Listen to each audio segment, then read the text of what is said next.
Hola, muy buenas tardes. Soy José Gutiérrez, director de programas de Down España, y os doy la bienvenida a una nueva conferencia Down. Una conferencia que hoy se enmarca en el programa Conócete y Participa, programa que Down España realiza en colaboración con el Ministerio de Educación y Formación Profesional y cuya finalidad es fomentar las habilidades sociales, personales y comunicativas del alumnado con síndrome de Down junto con sus compañeros y compañeras en el aula.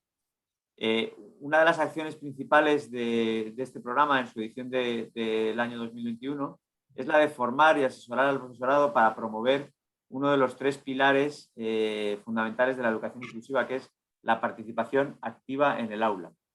Para tratar este tema, contamos hoy con la presencia de Ana Belén Rodríguez Plaza, psicóloga, asesora de educación, experta en educación inclusiva y agente inclusivo en centros escolares, que nos va a mostrar algunas herramientas prácticas para poder alcanzar este objetivo. Antes de daros paso con Ana Belén, quería recordar un poco de la dinámica de la conferencia. Como siempre, dos bloques. El primero de conferencia propiamente dicha y el segundo de preguntas y respuestas, que podéis ir haciendo por escrito en el icono que tenéis debajo de vuestras pantallas y que yo le trasladaré a Ana Belén una vez que finalice la parte de ponencia. Como siempre, la conferencia se está grabando y a partir de mañana pues estará a vuestra disposición en nuestro canal de YouTube y en nuestras redes sociales. Así que bueno, no me extiendo más y le doy la bienvenida a Ana Belén. Muy buenas tardes, Ana Belén. Buenas tardes, José, ¿qué tal? Muchísimas gracias por estar otra tarde más con nosotros para tratar estos temas tan interesantes y tan importantes dentro del fomento de la educación inclusiva, que desde hace varios años pues estamos trabajando mucho en este ámbito.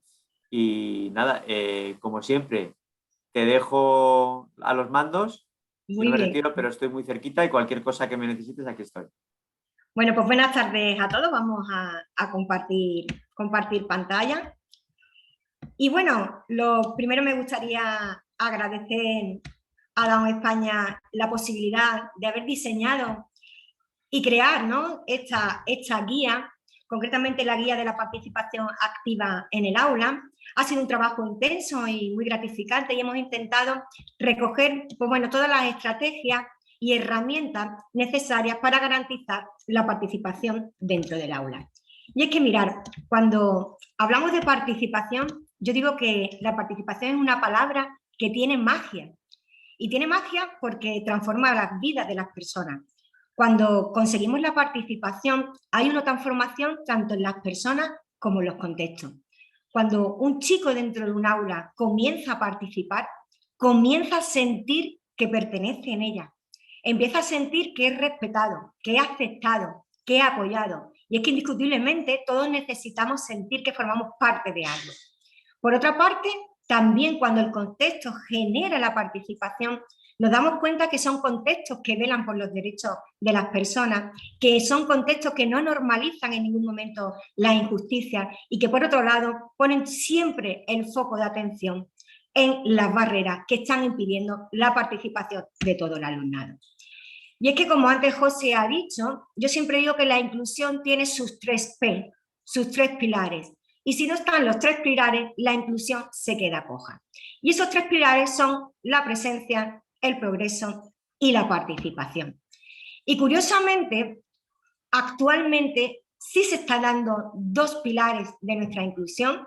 Es cierto que tenemos a los alumnos presentes en las aulas, ya muchos incluso con sus apoyos dentro del aula. Es cierto que se está dando el progreso y el aprendizaje dentro de las aulas, pero necesitamos mucho más. Y necesitamos que todo el alumnado pueda optar a las mismas oportunidades de participación. Y es que cuando hablamos de participación, cuando me ofreció en este caso Down España hablar y desarrollar una guía sobre participación, yo tenía claro lo que era participar, pero quizás su valor educativo, así como su significado, quizás no eran tan evidentes. Igual que hablamos que la educación inclusiva es un derecho, la participación, curiosamente, también lo es. Y es un derecho que actualmente también se está vulnerando, concretamente en el alumnado que presenta algún tipo de discapacidad. Y es que La participación es un derecho recogido en la Convención sobre los Derechos del Niño. Y además lo recoge en 4 artículos súper importantes. En el derecho a expresar su opinión, en el derecho a la libertad de pensamiento, en el derecho a celebrar reuniones y en el derecho a la libertad de expresión, que este derecho además incluye la libertad de buscar y recibir y difundir información e ideas de todo tipo sin consideraciones de fronteras, ya sean orales, por escrito o impresa o en forma artística o cualquier otro medio elegido por el niño. Curiosamente, si nos fijamos, ya este derecho está vinculado a lo que luego hablaremos al diseño universal de aprendizaje, a las múltiples formas de representación y a las múltiples formas de expresión. Los niños tienen derecho a recibir la información en base a sus capacidades y a expresar sus conocimientos en base a su forma de expresión. Y es que desde Down en España apoyamos la participación y ese derecho a que nuestros chicos opinen y hemos iniciado dentro de esta guía también un movimiento para dar voz a los protagonistas y en este caso os animo a todos los docentes que estén viendo esta charla a que participáis en esta campaña que hemos realizado de la escuela que queremos. Queremos construir una escuela inclusiva y qué mejor forma que nuestros alumnos nos digan cómo quieren hacerla. Para ello, simplemente lo que tenéis que hacer es, con vuestros alumnos, trabajar con ellos, que piensen cómo les gustaría que fuera esa escuela con todos y para todos, que diseñen y creen cómo debería de ser, nos da exactamente igual la forma de expresión, puede ser a través de una frase, a través de un dibujo, a través ahora del TikTok, ¿no? ese medio de comunicación que nuestros adolescentes están empleando y que nos envíen porque a nosotros queremos velar por los derechos de la educación inclusiva y queremos indiscutiblemente saber qué opinan ellos de cómo debería ser nuestra escuela. Y es que estamos diciendo que la participación es un derecho, pero también la participación es el impulso que lleva para transformar y conseguir una escuela inclusiva. Sin duda alguna, a través de la participación fomentamos lo que antes hemos comentado, fomentamos el respeto, los sentimientos de aceptación y de pertenencia, y todos estos son elementos necesarios para construir una escuela inclusiva. Además de impulso y además de derecho, se nos olvida a todos que la participación es una de las herramientas educativas más potentes que tenemos. Mirad, cuando un chico participa, se incrementan las relaciones sociales y personales, se mejoran sus capacidades personales, desarrolla su autonomía y su creatividad, mejora su capacidad de razonamiento, se configura su personalidad, se hace un aprendizaje de los valores democráticos. Además, le estamos dando herramientas a ese chico para el conocimiento del entorno que les rodea, permitiéndose además que lo desarrolle con confianza. Fomentamos la iniciativa personal, la responsabilidad, mejora la autoestima. La participación es una herramienta tan potente educativamente que no podemos privar a ningún alumno y a ninguna alumna de su derecho a la participación. Y claro, en esta guía lo que hemos intentado recoger en la primera herramienta o recurso que nosotros tenemos es el DUA. Y mira, el diseño universal de aprendizaje, yo siempre digo que es la columna que sostiene a la inclusión. Si nosotros no hacemos DUA, no podemos dar respuesta a todo el alumnado. Por lo tanto, para alcanzar la presencia, el aprendizaje y la participación, la primera herramienta que contamos es con el diseño universal de aprendizaje. Y cuando hablamos de DUA, diseño universal de aprendizaje, tenemos que tener claro una serie de conceptos. Lo primero, el primer de ellos es que no existe ese alumno promedio y que la variabilidad es la regla y no la excepción. Por el otro lado, otro de los aspectos que definen al DUA es la incidencia de la importancia del contexto, donde nos vamos a centrar verdaderamente en las barreras que están impidiendo la participación, el progreso y la participación de todo el alumnado. Y después nos vamos a basar en tres redes neuronales que fundamentan el aprendizaje, que si no las ponemos en práctica, no daremos cabida a todos nuestros alumnos y llevaremos a muchos a estar excluidos dentro de las aulas. Esos tres principios con los que contamos son el primero de ellos, el proporcionar múltiples formas de representación, porque no todas las personas percibimos ni comprendemos la información igual. curiosamente se relaciona con ese derecho a que a los chicos y a los niños se les presente la información de la manera que ellos necesitan. También necesitamos proporcionar múltiples formas de expresión y acción, en el cual cada una de ellas es igualmente de válida, y es necesario que los docentes empecemos a entender que no solamente nos vale la parte de expresión escrita oral, sino que tenemos también multitudes de talentos de nuestros chicos donde pueden expresar de forma muy diversa sus conocimientos. Y por último, la última de las redes es la de proporcionar las múltiples formas de implicación, las cuales se centran en un aspecto esencial del aprendizaje, que es la motivación. Y es que toda la guía que en breve publicaremos se desarrolla en base a los principios del diseño universal de aprendizaje, y concretamente vamos a desarrollar 4 herramientas fundamentales: el portafolio de talento, las inteligencias múltiples, el Flipped Classroom o aula invertida y el diseño multinivel. Estas van a ser como las 4 herramientas guías que se nutren de ese DUA para poder nosotros potenciar la participación de todo el alumnado dentro del aula. Y es que el portafolio del talento, que es la primera herramienta que vamos a utilizar, yo siempre digo que es la herramienta que transforma nuestro aula en un espacio de progreso y participación donde todos los talentos brillan, donde todos los talentos tienen cabida. Y el portafolio de talento, concretamente, se centra en las capacidades y no nos centramos en los déficits, y es súper esencial y primordial conocer a nuestros alumnos para poder después personalizar su enseñanza. Y es que el portafolio de talento partimos de la idea de que todos y cada uno de nuestros alumnos y alumnas tienen puntos fuertes, capacidades y aspectos que dominan, que nos van a servir para esa personalización y esa participación.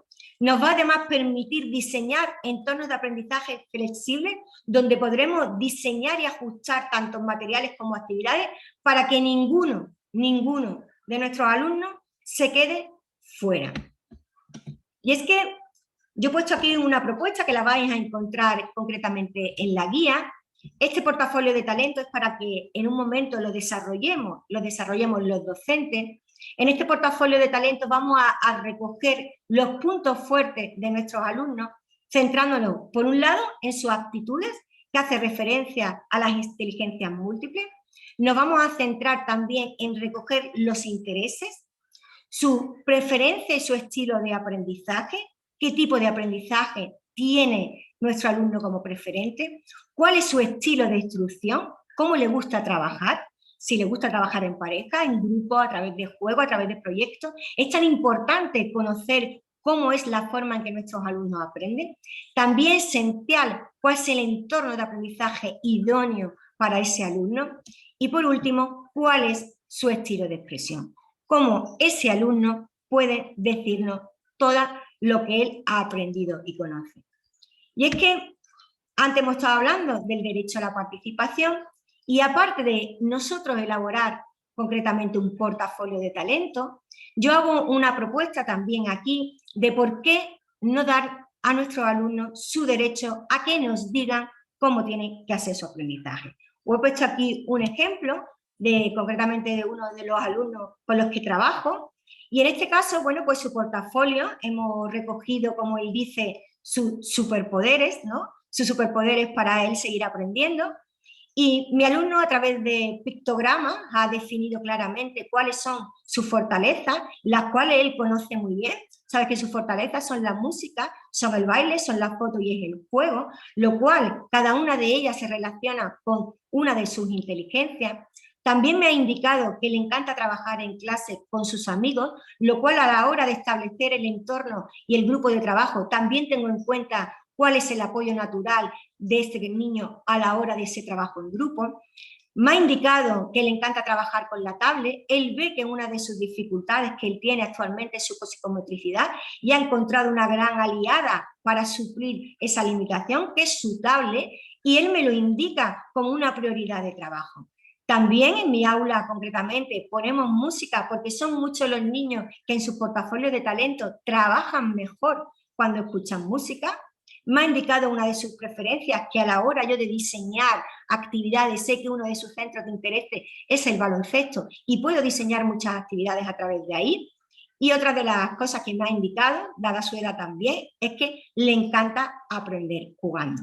Este portafolio de talento diseñado por mi alumno, el cual él tiene en su portafolio, como él lo dice, en su inventario de recuerdos, pues lo tenemos ahí para que ninguno de nosotros se nos olvide cómo Pedro en este caso necesita aprender. Así que animo a los docentes no solamente a que ellos elaboren el portafolio de sus alumnos, sino también que le demos la oportunidad a nuestros alumnos de desarrollarlo ellos. Y es que el portafolio de talento nos va a llevar a la segunda herramienta, que es las inteligencias múltiples. Y es que la mayoría de las actividades que se desarrollan dentro de un aula tienen un fuerte componente cognitivo que muchas veces en las personas que presentan alguna necesidad educativa, si no eliminamos esa barrera cognitiva, pues el alumno se ve excluido de la participación.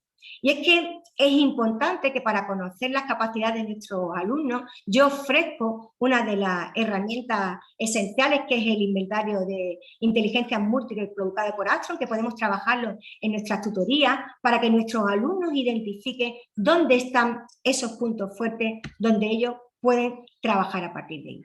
Y es que, como todos sabemos, nuestras aulas son diversas, cada uno de nuestros alumnos tiene sus capacidades. Y bueno, la propuesta que tenemos que tener en cuenta a la hora de trabajar es que todos los alumnos son distintos y, por ejemplo, Alicia, pues Alicia es una niña que tiene una gran habilidad para hablar y escribir, le encantan los libros, en el recreo además suele llevarse juegos de mesa de casa y curiosamente se lleva el tablet, sus compañeros le piden muchas de las veces que expliquen las cosas y siempre quiere ser la portavoz del grupo cuando trabajamos con aprendizaje cooperativo. Concretamente, Alicia, su gran potencial es su inteligencia lingüística. Si yo quiero que Alicia participe, las propuestas de trabajo que tengo que hacer con Alicia son todas aquellas actividades que fomenten la expresión oral y escrita, como los podcasts, las conferencias, todas aquellas actividades de escritura creativa, todo lo relacionado con monólogos, con contar historias, también con un aprendizaje basado en juegos y, cómo no, con el tema de la presentación de la información a través de audiolibros. Y es que está Alicia, pero curiosamente también tengo a otra compañera, que es Luisa, y su compañero la llama la calculadora andante, realiza operaciones mentales prácticamente sin esfuerzo, es súper ágil y le encanta todo el tema de acertijos y para ella todo además tiene una explicación racional, todo tiene que explicarse de forma racional. Pues concretamente Luisa, su gran potencial es su inteligencia lógico-matemática. Pues en este caso, ¿cómo podemos trabajarla para que Luisa participe? Pues en este caso, pues a través de actividades de pensamiento lógico, actividades de acertijos, de gráficos, resolución de problemas, diseñar experimentos, cálculo mental, retos, enigmas, escape room, robótica, juegos. Como veis, tenemos un abanico enorme de posibilidades para hacer que concretamente Luisa participe en clase. Otro de nuestros alumnos, que también os presento hoy, concretamente Jorge. Jorge utiliza la cámara de fotos para hacer, como yo digo, hace fotos a todo, a todo. Le encanta dibujar, le encanta además, incluso hace un GPS, como yo le digo, tiene un gran sentido de la orientación y cuando vamos de excursión, todo el mundo, como dice, ahí está nuestro GPS que sabe por dónde tenemos que tirar para después volver. Pues ¿dónde está la gran capacidad? En su inteligencia visoespacial. ¿Cuáles son las actividades que podemos realizar? Pues todas aquellas actividades donde nuestro alumno pueda expresar su conocimiento a través de la pintura y del dibujo, a través de un visual thinking, a través de actividades de geolocalización, a través de metáforas visuales, a través de patrones visuales, hacer mapas. Es un abanico enorme de posibilidades la que en este caso nuestro compañero Jorge puede realizar dentro del aula para fomentar su participación. Pues también tenemos a María, que siempre está escuchando música, que además toca la guitarra. En clase, cuando trabaja, muchas veces está tarareando canciones, conoce multitud de melodías y le encanta cantar. Inteligencia musical. María tiene una inteligencia musical impresionante. ¿Qué actividades podemos hacer? Por todo lo relacionado con expresar sus sensaciones a través de la música, componer canciones, juegos de melodía, ritmos con objetos, actividades que promuevan la interpretación, o sea, otra propuesta de actividades en base a sus capacidades. También tenemos a otro de nuestros alumnos, Luis, que tiene en su casa numerosas mascotas. Cuando vamos de excursiones, que solamente hemos ido una vez al zoo, ¿no? Le encanta, yo creo que fue el día más feliz. En clase es responsable de cuidar las plantas que tenemos, las riega y le gustan todos los libros de la naturaleza. Pues está claramente definida que una de sus fortalezas es su inteligencia naturalista. ¿Cómo puedo fomentar yo en todo caso la participación? Pues todas las actividades relacionadas con la naturaleza, con el huerto escolar, con el cuidado del jardín, con mascotas dentro del aula, ser responsable de la creación de una estación meteorológica dentro del aula, con actividades complementarias extraescolares relacionadas con el senderismo, con aprendizajes por servicios basados en la protección de la naturaleza, con actividades de clasificación de animales, de plantas, realizando una feria de la ciencia. Son todas las actividades que van a fomentar su participación. Por otro lado, también tenemos a varios alumnos, en este caso a Cristina, Marco, Lucas y Lorena, que le encanta el deporte. No le basta con leer la información o ver un vídeo sobre una actividad, sino que además necesitan practicarla y les encanta trabajar con las manos. Ellos, el aprendizaje manipulativo es uno de sus aprendizajes que siempre quieren realizar. Pues nuestras propuestas, actividades que promuevan el movimiento. También puede hacer formas de expresión a través de escultura, manualidades, a través de matemáticas manipulativas, a través de actividades de game room, aprendizajes basados en juegos que requieran todo tipo de coordinación. Y por último, nuestras dos últimas inteligencias, para definirlas, pues bueno, pues aquí tenemos a Eugenia, que le encanta trabajar sola, habitualmente dedica tiempo a meditar y a reflexionar, sabe expresar muy bien sus sentimientos y en clase lleva su diario de aprendizaje. Pues las propuestas que nosotros podemos hacer de participación, en este caso con Eugenia, pues son actividades donde ella tenga que llevar a cabo elección de los deberes y las actividades y las tareas que ella puede realizar. Un trabajo también de metacognición basado en la autobiografía, a través del trabajo autónomo y materiales de autocorrección, responsable de biblioteca, así como espacios para trabajar individualmente y, como no, programas de educación socioemocional.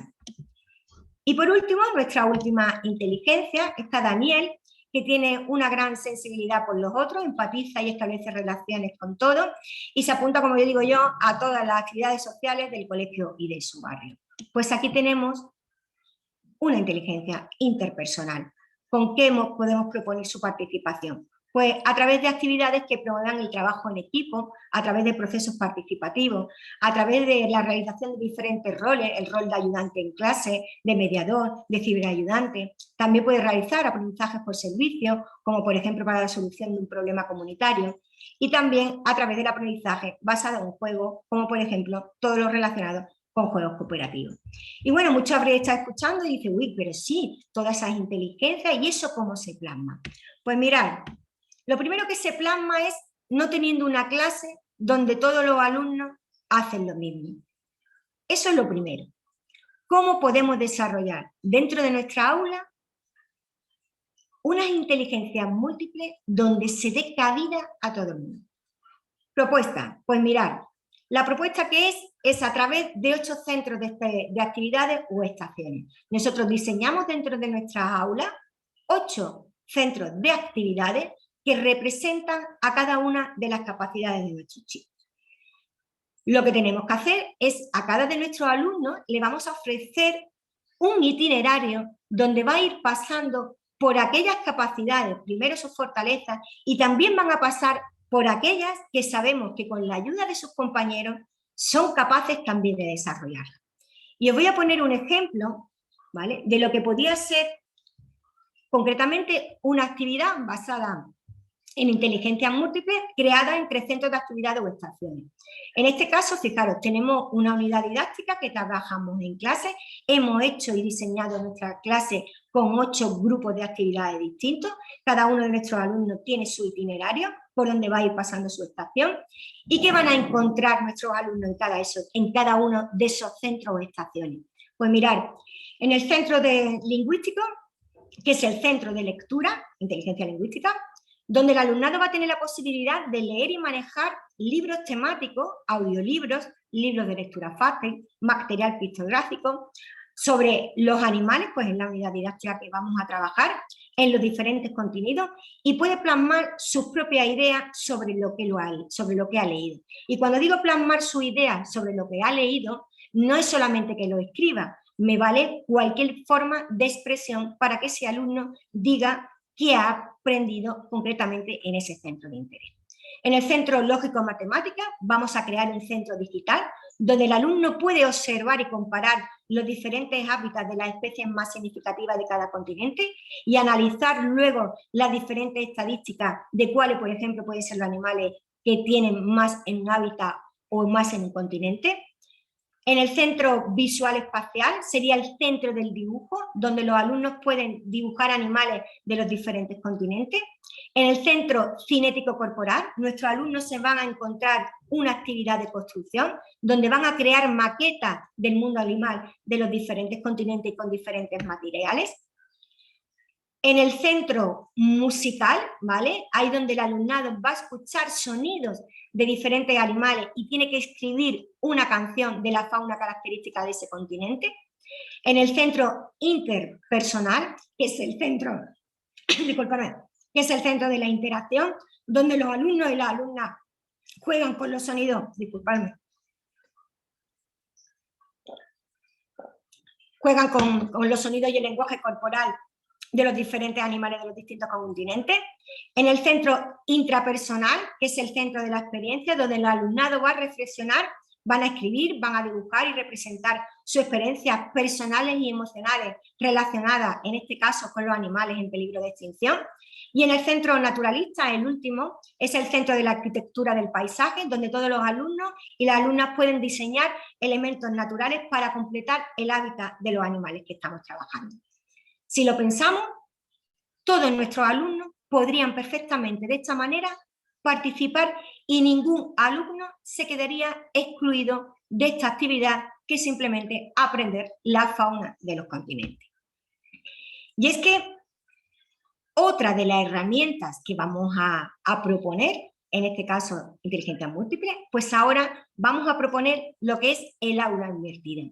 Y es que la mayoría de las veces uno de los grandes problemas que tenemos para generar la participación dentro del aula es que muchos de nuestros alumnos carecen de un vacío de conocimiento que le impide la participación.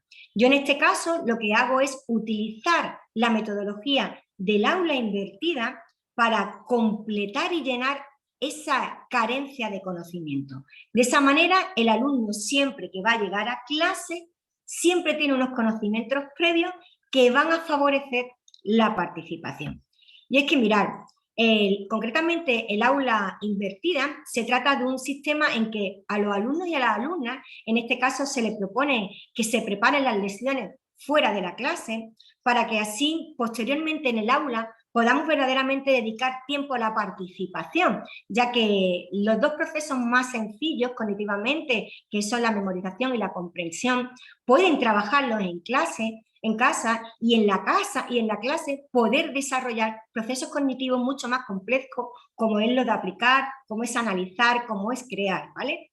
Entonces, lo que vamos a hacer en este caso, usándonos, en este caso de forma acentuada con la nueva tecnología, lo que vamos a hacer es proponer, en este caso, que nuestros alumnos, de forma siempre anticipada a los contenidos que se van a trabajar en clase, visualice una lección a través de un gráfico y un vídeo interactivo donde nuestro alumno pueda pausarlo y repetirlo tantas veces como necesite. Y es que para poder hacer el aula invertida, nosotros tenemos que arroparnos, en este caso, de un material audiovisual. Y yo muchas veces cuando hablo con los docentes, venga, vamos a preparar con anticipación, muchas veces nos echamos la mano a la cabeza y decimos, y ahora tengo que crear vídeos propios. Pues mirar, ya tenemos, gracias a Dios, un sistema, como digo yo, internet, y tenemos un montón de sistemas para poder acceder a materiales online y además podemos incluso reutilizarlos. Y una de las plataformas más importantes que tenemos para trabajar el aula invertida es el puzzle, y a partir de ahí podemos seleccionar cantidad de vídeos que ya han estado elaborados y nosotros además podemos reutilizarlos y modificarlos. O bien aquellos docentes que ya se animan a dar un paso más, pues podemos crear nuestros propios materiales, y aquí he puesto dos herramientas, ¿no?, que podemos utilizar. Además, hoy ya sabemos lo potente que puede ser Genially para todo el tema de el aula invertida y la manera de interactuar con los materiales. Y mirad, ¿cómo desarrollamos el aula invertida? Pues mira, el aula invertida lo vamos a desarrollar proponiéndole a nuestros alumnos que visualicen ese vídeo con una duración aproximadamente de 5 a 12 minutos, dependiendo de la edad del alumno, ¿vale? En ese vídeo vamos a proporcionar interactividad. Es necesario que el alumno interactúe con el material que va a trabajar. Lo que vamos a diseñar es una forma de evaluación donde nuestro propio alumno reciba feedback de lo que ha aprendido y dónde se ha equivocado. Y por último, vamos a emplear una serie de estrategias para fomentar la autonomía de nuestros chicos a trabajar de forma autónoma en casa. Las técnicas que concretamente, la propuesta que os hago es para desarrollar la autonomía de nuestros alumnos, y una de las carencias que yo observo dentro del aula es que nuestros alumnos, por ejemplo, no saben tomar apuntes. No saben tomar apuntes, y es algo muy esencial porque además la técnica concretamente que os propongo se va a quedar recogida mucha información, pero todo organizado visualmente. Y mirad, en este formato que lo vais a encontrar en la guía, ¿no?, se anota el curso, la fecha y el tema de clase, y ahora lo que hacemos es dividir nuestra hoja en dos columnas. Una primera columna, ¿vale?, en la cual es mucho más estrecha porque ahí solamente va a ir las ideas. Va a ir las ideas para que nuestro chico, cuando está visualizando ese vídeo, la recoja. En la segunda columna, que es mucho más amplia, ahí lo que va a hacer es establecer pues todos los apuntes que se han tomado en clase. Y por último, dejamos una parte que es el pie de página, donde se elabora un resumen de las ideas principales. Ese resumen puede ser tanto de forma pictográfica, puede ser a través de un visual thinking, puede ser de cualquier forma de expresión. Yo la suelo emplear mucho, ¿vale?, porque es una técnica muy válida para el flipped classroom. Entonces, la zona de tomar apunte, el estudiante va a trasladar en ese área concretamente los contenidos más destacados que ha sucedido a lo largo del vídeo. En la columna de las ideas, lo que va a hacer nuestro alumno es trasladar las palabras claves que ha visto en ese vídeo, y después, como os digo, simplemente lo que hará es, una vez que ha realizado esas dos columnas, pues hará un pequeño resumen de lo que ha visualizado, bien con palabras, con frases cortas o bien con imágenes. Lo cual, cuando llega a clase, ya tiene una herramienta que le va a permitir la participación, porque hemos llenado toda la parte de contenido y lo hemos dejado vacío en el aprendizaje. Una vez que ha hecho ese toma de apuntes, concretamente lo que os propongo es que empecemos a trabajar con nuestros alumnos rutinas de pensamiento, y en esta propuesta es la del puente, la técnica 3-2-1 puente, que lo más importante, yo antes de mandar el vídeo al alumno en casa para que lo trabaje, lo que hago es ver lo que él sabe. 3 ideas que tenga, 2 preguntas que quiera hacerme y una duda, para después nosotros poder comparar qué ha aprendido, ¿vale? ¿Qué ha aprendido ese alumno en ese proceso de aprendizaje que ha hecho a través del flipped classroom? Y es que la escuela se necesita a la familia. La escuela, como nosotros decimos, familia y escuela, la unión hace la fuerza. Y para trabajar el flipped classroom tenéis que tener en cuenta que en este caso vuestros hijos, los alumnos concretamente, van a necesitar el apoyo de los padres para esa generalización y anticipación de los aprendizajes. Por lo tanto, es muy importante que los padres conozcan los contenidos que tienen que trabajar con su hijo.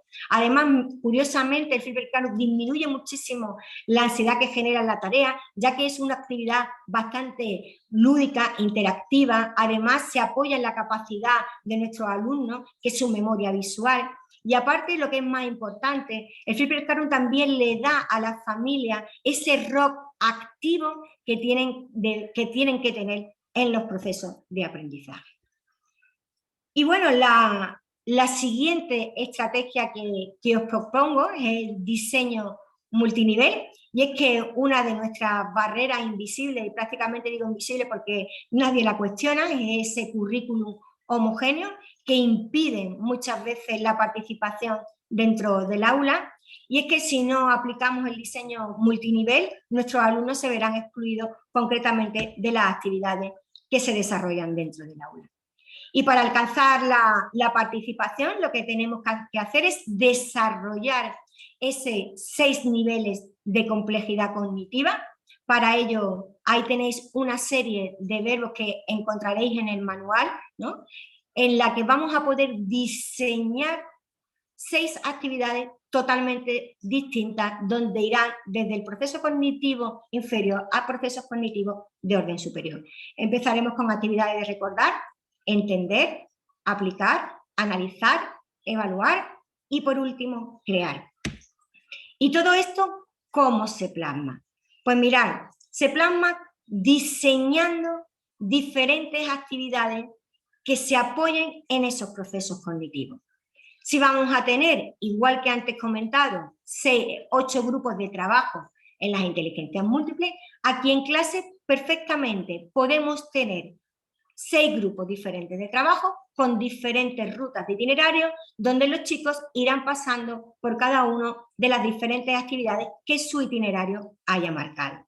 Mirad, os he puesto la propuesta, en este caso de trabajar los sustantivos, y para el primer proceso cognitivo, recordar y memorizar, pues bueno, pues podemos diseñar ahí 3 actividades, que sería copiar y pegar en el cuaderno una serie de sustantivos, relacionar los sustantivos con sus dibujos y realizar una lista de sustantivos. Para la actividad de comprender, podíamos proponer como actividades dentro de ese centro de actividad, identificar en un texto distintos sustantivos, definir qué es un sustantivo y realizar un mural con sustantivos. A la hora del siguiente proceso, el tercer proceso cognitivo, el de aplicar, pues por ejemplo, podían fotografiar sustantivos, jugar al veo-veo y encontrar sustantivos.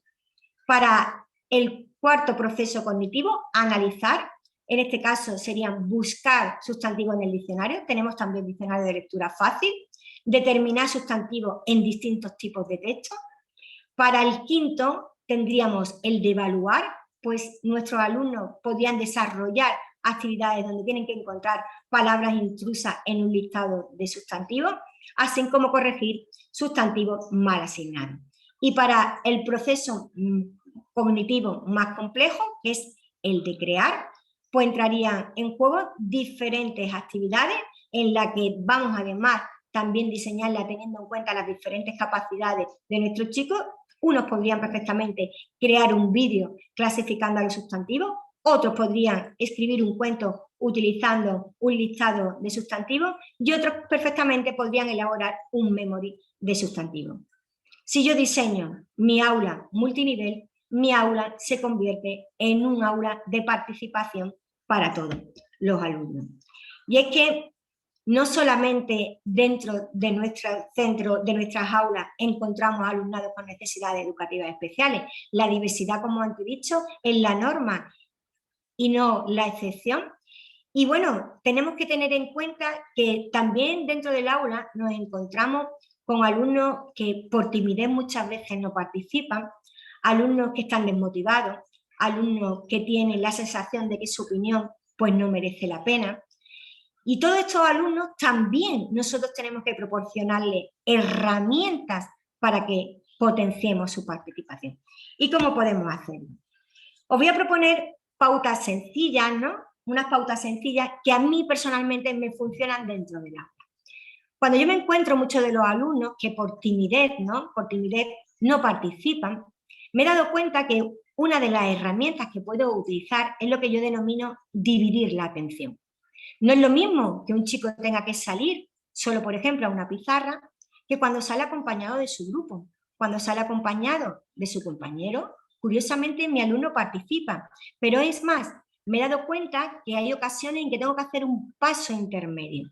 Y ese paso intermedio, antes de exponerlo a una situación de participación grupal en frente de 30 alumnos, lo que hago es que exponga a cada uno de los grupos que trabajamos en clase. Y empiezo a fomentar la participación y ese sentimiento de pertenencia, además de la confianza, para que ese alumno vaya poco a poco rompiendo la timidez.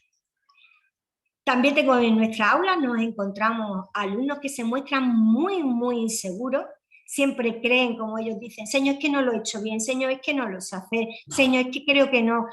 Esos alumnos no participan, porque curiosamente los que más levantan la mano, los que más quieren participar, son los que están más seguros de sus conocimientos y más seguros de sí mismos. Pues yo la propuesta que os hago es la de, cuando planteemos una pregunta, un ejercicio y comiencen nuestros alumnos a trabajar en grupo, mientras que estén concentrados, que nosotros pasemos por las mesas. Nosotros vamos paseando por las mesas como buenos mediadores del aprendizaje, vamos revisando todo lo que va realizando el alumno y cuando lo vemos trabajar y hemos visto que ya lo ha terminado, simplemente con acercarse y decirle, lo tienes hecho perfecto. Ahora simplemente, cuando haya que participar, ya saben, el primero.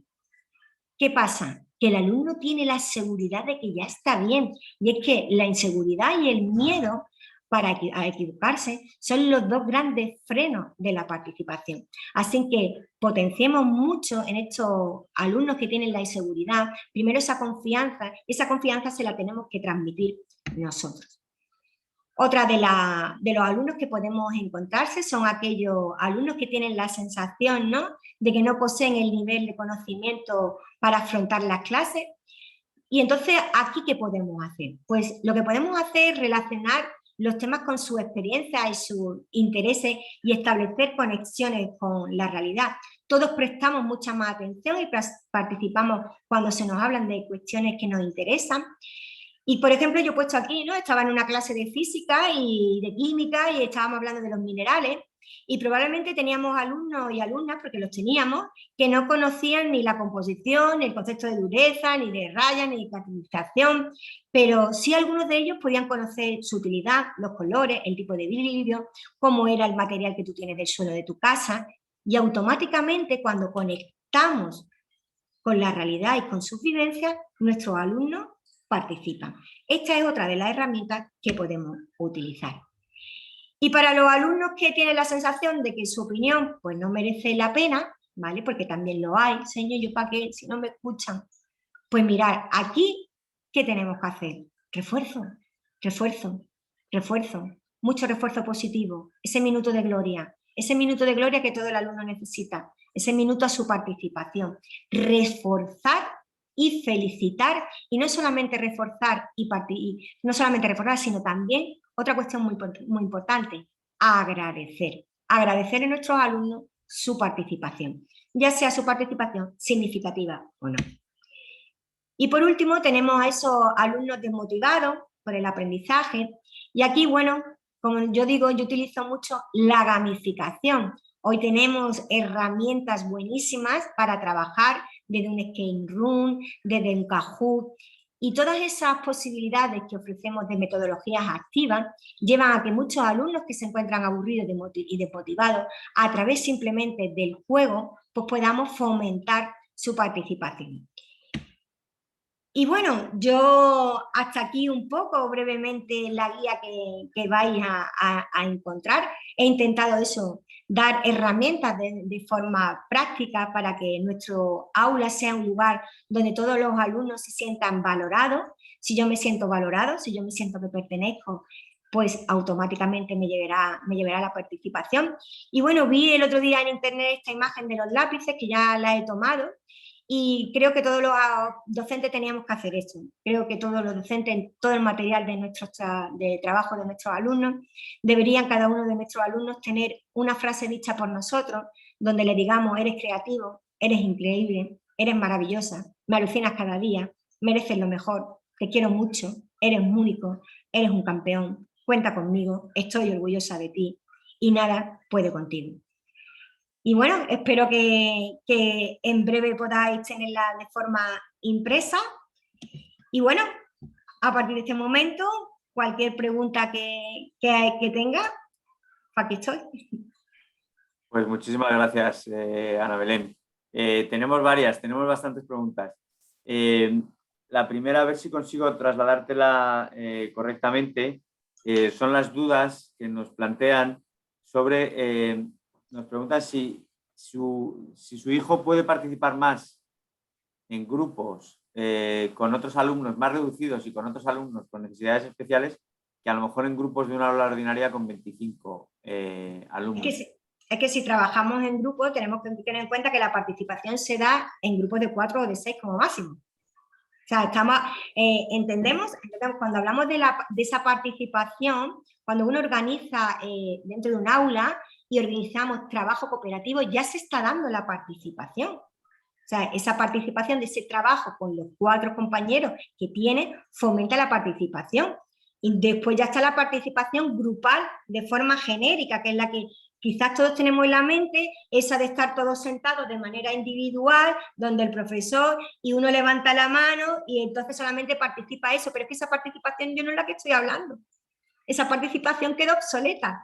Yo no hablo de ese tipo de participación, yo hablo de la participación que trabajamos a través de un aprendizaje cooperativo, donde yo tengo diseñadas multitud de actividades, donde mi compañero me ayuda, donde yo participo además.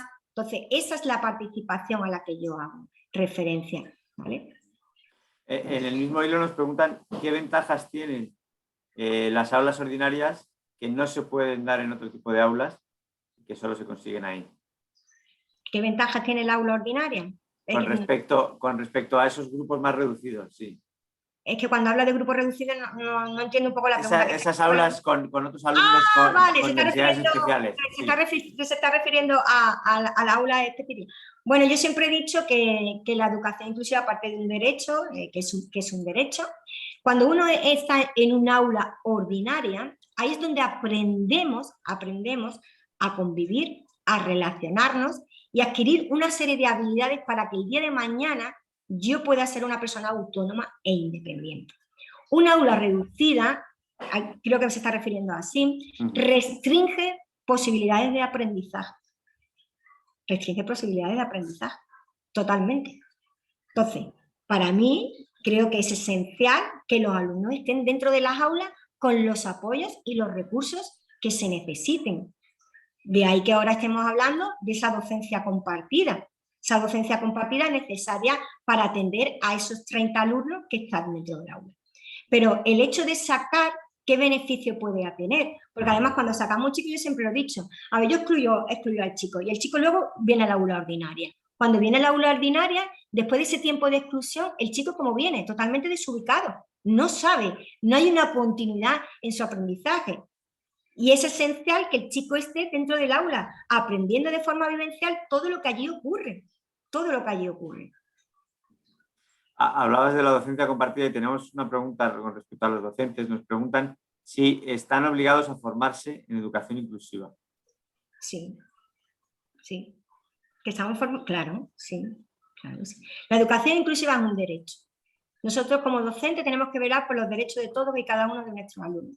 Sabemos hoy por hoy que para poder dar respuesta a la diversidad, que es la realidad la que tenemos una herramienta, que es el diseño universal de aprendizaje, porque además esto viene del diseño universal de accesibilidad, ¿no? O sea, ya nadie se cuestiona que tengamos que poner rampas, ¿verdad? No lo cuestionamos nadie porque sabemos que todos tenemos derecho a que exista. ¿Por qué nos cuestionamos el diseño universal? No, es que el diseño universal de aprendizaje es necesario, es lo que antes he dicho, es la columna vertebral de la inclusión. Si no, yo no puedo hacer inclusión. Si en mi aula solamente explico de forma oral, ¿cuántos alumnos, y no los alumnos con necesidades educativas especiales, a mí es que no me gusta hablar de etiqueta, pero cuántos alumnos estamos dejando fuera porque la forma de percibir su información no es solamente la auditiva? ¿Cuántos alumnos estamos? Nosotros tenemos que ser conscientes de que tenemos que hacer DUA y que además por obligación y por moral. y por moral y ética. Y ética. Un docente tiene que enseñar a todo el alumnado y todo el alumnado implica que yo tenga que ajustarme a esas diferentes formas de expresión y que sea tan válido que un chico me haga una maqueta, por ejemplo, de un ecosistema, a un chico que me hace una redacción de 40 páginas del ecosistema. Tan válido es, tan válido es. Tenemos que empezar a cambiar y además ser conscientes de lo que te comento, que es la columna vertebral. Si no hacemos DUA, dejaremos a muchos alumnos fuera y necesitamos un sistema educativo donde todos estén dentro. A partir de ahí empezaremos a trabajar y además el DUA ese, es que como yo digo, es el eje, es todo, es todo. Entonces yo creo que sí que es la obligación que tenemos. Es verdad que nuestra legislación recomienda el diseño universal de aprendizaje y de aquí un tirón de oreja porque no debería ser una recomendación, debería ser una obligación, el DUA, una obligación formativa de todos los docentes, de todos. Con respecto al Flipped Classroom tenemos una pregunta. Nos dicen que qué pasa cuando hay alumnos, alumnas que no tienen acceso a Internet o no tienen recursos tecnológicos en casa. ¿Cómo se solventa la brecha digital con esta herramienta? Sí, esa ha sido uno de los grandes problemas que hemos tenido hoy, ¿no? Pues tendríamos que solventarlo de alguna manera. Es cierto que es raro que no exista Internet en alguna casa, pero bueno, pues tendremos que, pues mira, a lo mejor, pues no lo sé, no es verdad que no se me ha ocurrido el caso de que ninguno de mis alumnos me ha visto, pero bueno, si no podemos mandarle, pues a lo mejor tendrá que ser un material manipulativo o podrá hacer una unidad de indagación, porque, por ejemplo, a ver, el Flipped Classroom, yo como digo, a lo mejor no tiene por qué ser en este caso un vídeo. Vamos a ponernos en una situación, ya que me ha puesto en esta tesitura, voy a intentar responderlo así rápidamente. Por ejemplo, me voy a poner un alumno que dentro de 2 semanas va a aprender los números decimales. Y curiosamente este alumno no sabe lo que es un número decimal, ¿vale? Y algunos dirán, bueno, es que a lo mejor cuenta hasta nada más que del 1 al 20. Bueno, me da igual. Este alumno no tiene ni idea de lo que es un alumno. Pues probablemente yo podría hacer Flipped Classroom no con un vídeo, sino, por ejemplo, con la participación de la familia. Contacto con la familia y le digo, bueno, mira, quiero que tu hijo, a partir de esta semana, le hagas consciente de todo lo que numéricamente le rodea. El teléfono, el portero de la casa, el ascensor. Digo, pues ahora te lo llevas al supermercado. Y curiosamente le dice, oye, ¿te has fijado que hay números que tienen algo que se llama coma? Fíjate dónde está, en el precio. A ver, yo lo que intento es llenar de contenido ese vacío, porque si ese niño llega a clase y no han escuchado en su vida un número decimal, los otros que son más ágiles, como yo digo, los otros que son más ágiles cognitivamente, rápidamente hacen así y cogen el concepto, pero nosotros necesitamos ese trabajo previo. Entonces, una anticipación con la familia a través de la investigación, simplemente la investigación, la curiosidad, vengan a buscar, pues puede también ser un Flipped Classroom. ¿Por qué no? Si van a trabajar la unidad de medida, ¿por qué no poner antes con ellos, a lo mejor, a enseñarles lo que es un peso en casa y hacer una receta pesando con la madre haciendo un bizcocho para que sepa que existe una unidad de medida que se llama kilo y que se utiliza el peso, para que ese chico cuando vaya automáticamente tenga concepto y diga, ah, mira, el peso es lo que mi madre decía que se utilizaba para yo pesarme y saber cuándo, y también lo de los alimentos, y vamos llenando esos contenidos que van a hacer que el chico pueda participar, porque uno vacío de conocimiento no participa, solamente escucha, porque yo cuando no sé algo, yo no participo, yo escucho, entonces necesitamos llenar ese vacío. Ana Belén, hablabas antes de algunas técnicas para ayudar a participar a los alumnos que más dificultades tenían para participar por inseguridad o por timidez. ¿Qué ocurre cuando el problema es que cuesta trabajar en grupo? ¿Cómo se puede ayudar a motivar a trabajar en grupo? Es que para trabajar en grupo hay que enseñar a trabajar en grupo. Yo es que a mí eso no me vale. No me vale. Es que cuesta. No. Es que primeramente los alumnos hay que enseñarles a trabajar en grupo. De ahí que se establezcan diferentes roles, donde está el secretario, el que controla el nivel de ruido. O sea, trabajar en grupo no es juntarlos. No es decir, trabajo 4, no. Cuando uno trabaja en grupo, tiene un rol dentro de ese grupo, hay quien controla el ruido, muchas veces además tenemos hasta marcadores, utilizamos la tecnología y ponemos los marcadores de audiometría para que cuando el sonido sube mucho, pita y todo el mundo sabe que ya ha incrementado el ruido, pero tenemos que acostumbrarnos a que una clase en trabajo en grupo es una clase viva, es una clase donde hay muchísimo ruido, donde los alumnos se levantan, donde los alumnos participan, donde los alumnos hacen movimientos. Entonces, no es que no puedan, sino que tenemos que enseñar a trabajar en grupo. Tenemos que enseñar a trabajar en grupo, tenemos que explicarles cuáles son las técnicas que tenemos que emplear, ¿vale? Porque yo la primera vez que le dije a los alumnos lápices al centro, me miraron todos, pusieron el lápiz ahí y diseño, ¿y eso qué es lápiz al centro? Pues tú tienes que explicar la técnica. Todo eso, nuestros alumnos, es un aprendizaje y yo enseñarles a trabajar de forma grupal, porque estamos acostumbrados a trabajar de manera individual. Entonces hay que enseñarlo, ¿vale? Entonces, pues yo lo que le propongo es eso. Primeramente, hacer cohesión de grupo, porque el primer paso para trabajar en grupo es hacer cohesión de grupo. Primero trabajar toda la parte de cohesión en grupo y después definir claramente los roles y empezar a desarrollar actividades grupales para que ellos vayan aprendiendo.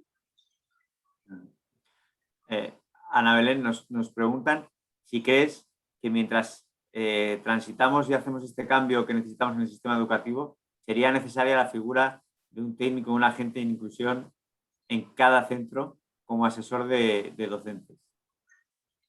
¿Es necesario? Yo creo que sí, que necesitamos gente que impulse. Mira, nosotros necesitamos, María Eugenia, los agentes inclusivos, como yo te he dicho. Yo creo que todos los centros, vamos a ver, primero también está el centro de formación de profesorado, que el centro de formación de profesorado tendría que ser una herramienta para proporcionar esa formación a cada uno de los centros escolares y obligar a cada uno de los docentes de los centros escolares a hacer lo que antes hemos dicho, de ese diseño dual. Porque si no tenemos formación, puede tener muy, muy buena voluntad, pero es que esto requiere también formación, requiere muchísima formación, ¿entiendes? Entonces, lo primero que tienen que hacer el agente inclusivo verdaderamente es la propia formación incluso del centro de formación de profesorado. Y después están las asociaciones que también hacen una labor fantástica, que también se colabora entonces, disponibilidad necesitamos también de todos esos agentes inclusivos que lleven al cambio. Ana Belén, pues estamos en tiempo. Yo de verdad que te agradezco mucho. Nos entra...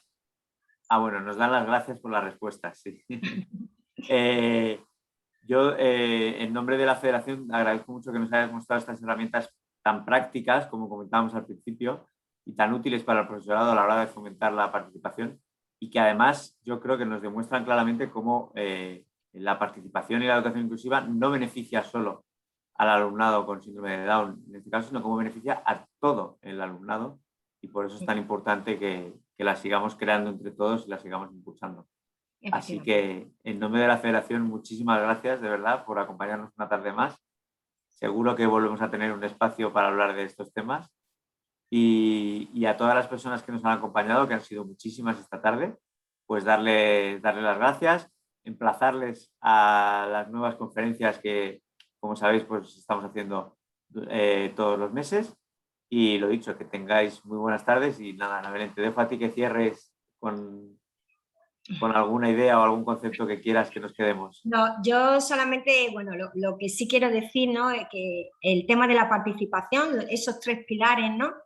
Que la participación es algo tan necesaria, que antes lo he dicho, ¿no? Que es una herramienta tan potente educativamente, que tenemos que hacer que nuestros alumnos participen, que no nos dé miedo a innovar, porque ya pasó esas formas de enseñar, ahora tenemos metodologías activas, aprendizaje cooperativo, escape room, tenemos tantas herramientas, tenemos tanta metodología, tenemos tanta experiencia ya que demuestran que la inclusión sí se puede, que solamente necesitamos que den el paso, ya lo tenemos. Solamente necesitamos que se den el paso, que no normalicemos la injusticia, que estamos hablando de un derecho y que como docentes nosotros tenemos la obligación de velar por cada uno de los derechos de nuestros alumnos.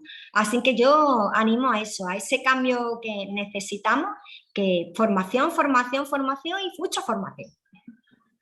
Pues con ese mensaje nos quedamos. Muchísimas gracias, Ana Belén.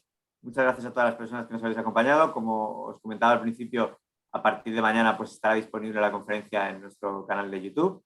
Y bueno, sigamos trabajando por crear participación y crear inclusión en nuestras escuelas. Muy buenas tardes y nos vemos en la próxima conferencia. Hasta Buenas luego. tardes. Buenas tardes.